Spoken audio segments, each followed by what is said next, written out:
I think that the idea of how to scale up is absolutely critical because this is an emergency. We really need to move from talking to doing.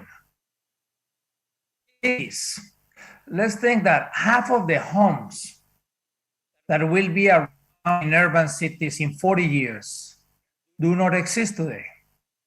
Do not exist today.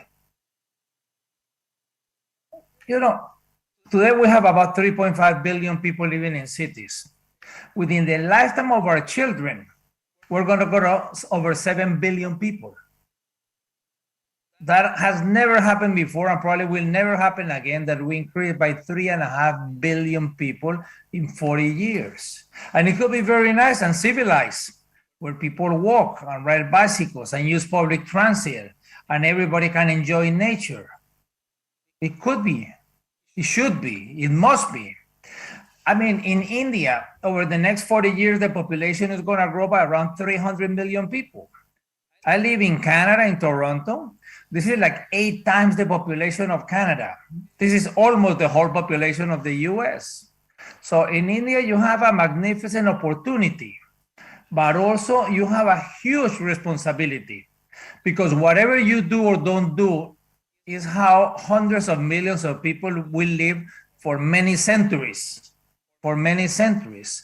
So if this is what's going to happen in the next 40 years, let's see what we have done in the last 40. Because if what we've been doing is good, let's just do more of the same. But this is how we've been building cities in the last 40 years.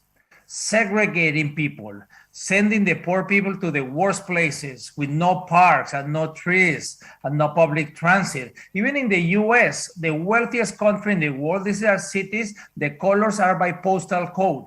Imagine this, that something as basic as the life expectancy. In one postal code, the ones in red is 60 years, while the ones in light pink is 90. How can we even accept that is normal, that someone is going to have a 50% more life expectancy? And of course, in India, you know the issues of segregating and the upper income, the lower income. And this is how we've been doing cities in the last 40 years. So we've been focusing on cars, and not on people's happiness.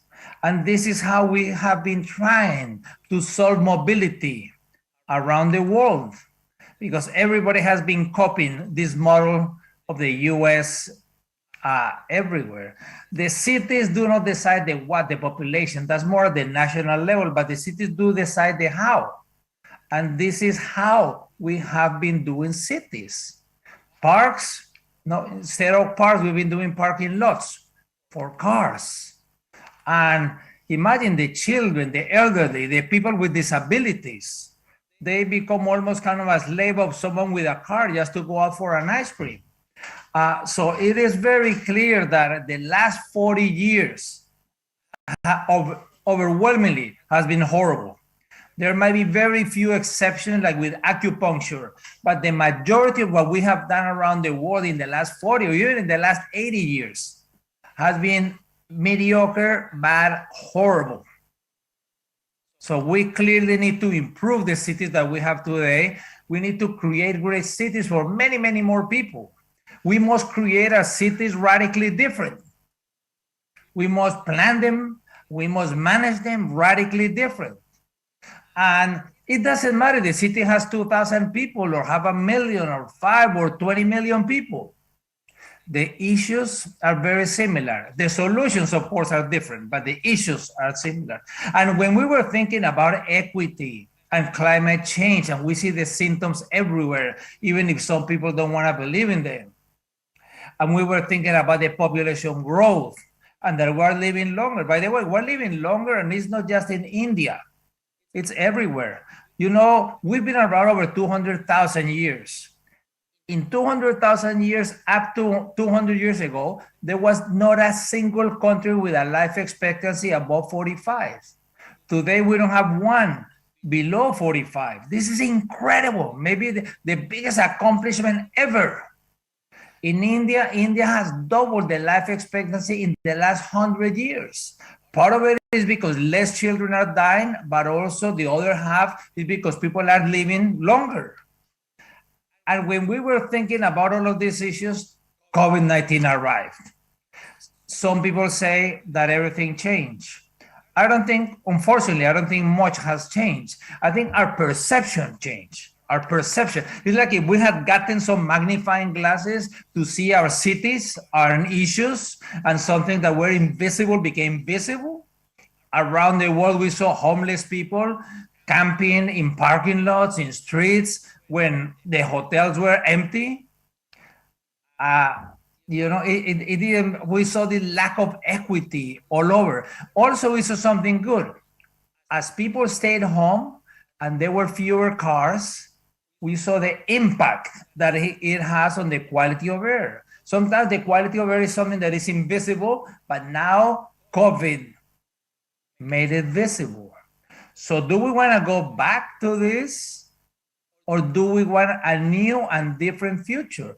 I mean, COVID made it very easy to see how things could be done. So we need to decide, how do we want to live?